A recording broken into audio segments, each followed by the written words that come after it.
looking back from the other side of it, I'm just like, wow, all that stuff was really, really constructed and just sort of made up. But when I was in it, it was just like, it was so real.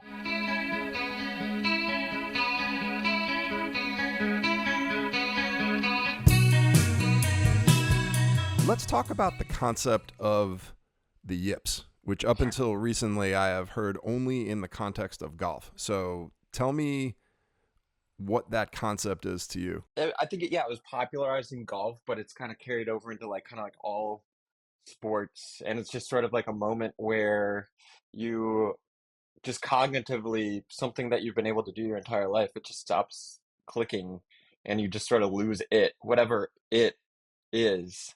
Um, and it's just sort of like, I think it's like the definition of just sort of getting in your own way and your brain being the thing that is causing you to struggle. And it's, kind of terrifying. So I was just like applying that to real life instead of just sports when I was thinking about writing the album. So let's talk about how that has played out in real life for you. Because Hmm. again, this is a super interesting concept to me because I do think that when we have what we might refer to as episodes involving our mental health, it has that Hmm. same vibe. It's just like we're going, we're going, we're going, and then something's just not working. Yeah, I think I've been through periods of depression before, periods of just like not being able to figure it out that, have lasted like 4 or 5 years. And for me, uh, I had all the resources at my disposal to be able to figure it out. Like I'm a really lucky guy. I'm a pretty privileged guy, relatively speaking. So looking back on it, the only thing that I could really point to getting in the way of me being able to succeed or find happiness or whatever that might look like, it's all been s- self-inflicted. It's kind of like I really struggle with getting in my own way. And looking back, some of the stuff that I felt like was really holding me back, uh, that I would, in the thick of it, tend to blame on other outside factors. Uh, Looking back from the other side of it, I'm just like, wow, all that stuff was really, really constructed, and just sort of made up. And but when I was in it, it was just like, it was so real. Um, so that's kind of what I think about it. And I always like have a lot of anxiety about like returning to a place like that. Because when you're in it, you just kind of like you don't know that you're just kind of like making all this stuff up, if that makes sense. Well, tell me about, if you're okay with it, about the depressive episodes. It's not generally how I tend to see things. Actually, like I Hmm. don't generally tend to see it that people will make things up. You know what I mean? Hmm. Like it's generally a thing where there's a logic to it, but you haven't figured out what it is yet. But I'm Right. open to, if there was something that you felt like was made up. I'd love to hear kind of what you feel like was the origin of the depression and what you discovered. Well, I think I would just like I had an idea of myself and what I was capable of. And so I would create sort of like false feelings and sort of false barriers, probably as a method to deal with anxiety. And I would just tell myself like, well, this is impossible. Well, I can't do this. So people like me can't do this. People like me can't uh, sort of achieve these things. And to me, looking back on it, they were just like constructed barriers uh, to be comfortable. Like I needed to like know my place, and I needed to like tell myself what my place was in order to, uh, as a way to relieve myself of I guess like existential anxiety or like self-worth issues. Uh, I would kind of be like, this is my place. This is where I am, and I'm not going to evolve beyond this because I can't, and that's impossible. So kind of stuff like that. A lot of self-talk like that.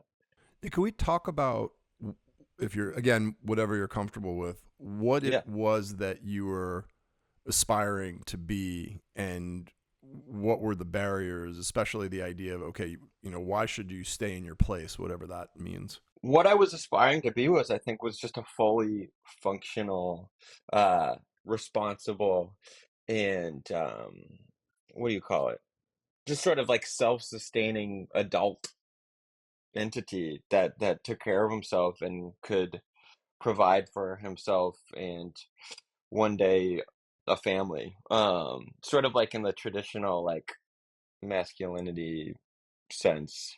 Um, and I had no idea how to get there, and I didn't really have any goals beyond just figuring out how to do that. Like, yeah, my only goal was, I think, to just like be a fully functioning member of society that had a job that paid me enough money to live comfortably, and um that was it. Yeah, because in my mind, I just didn't feel really capable of accomplishing that. Are you okay with talking about what parts of that felt more problematic, and what did you discover you felt like was, some kind of made up barrier?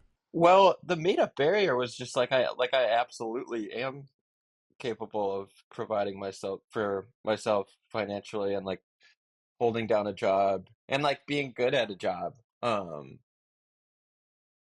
And I had no real reason to think otherwise. So it was just all um it all seemed constructed, you know. It all seemed like something I would just tell myself to maybe I don't know what it was, maybe just soften the blow when things didn't work out, or I just felt I just always felt kind of dumb, and so I just kind of like latched on to that identity as something that yeah, just like looking ahead was like, well, I am where I am in my life because I'm dumb, and this is just like how things happen, and everything's in its right place type of thing. Like that was important for me to feel. Yeah, I find it very difficult. Aspirations and hope can be very difficult because when we have negative thoughts, there's this little choice point because to some degree, if they were true, right? Hmm. Like, so for example, like let's say that somebody was dumb or somebody was incapable of doing certain things, Hmm. you you would want to organize around that in Hmm. terms of like, okay, well now what, what do I do given that? How do I survive? How do I live my life? Hmm. And so there is this moment where people are kind of questioning, okay, how seriously should I take this thought, this threat? Because there are times when we have these thoughts, like let's take something a little more extreme. It's like I'm driving and there's a train coming. And I think, well, I'm not going to make it past this train. So I should probably slow down and Hmm. stop and let the train go. And Hmm. so there's there's those thoughts where it's sort of like, okay, that actually helped. And then there's other thoughts where we think to ourselves, well, that's self-limiting, but is it limiting in a way that will direct me in another direction? And I find it very difficult to know whether or not, like, it's like, how do we listen to our negative thoughts? How do we listen to our limiting thoughts, if you will? I don't really know what it was. I think the train the train in this scenario was just like me just like accepting that I was like never going to be able to have a job that required like real skill. And so I sort of resigned to staying on the side of the train tracks where I would just like work jobs that that really didn't require any skill and didn't pay very well. And so it's just like if I could just get health insurance, if I could just get this base level of like safety, uh, then I had accomplished all that I was capable of. And I could just stay there, and that was just gonna kind of be my zone.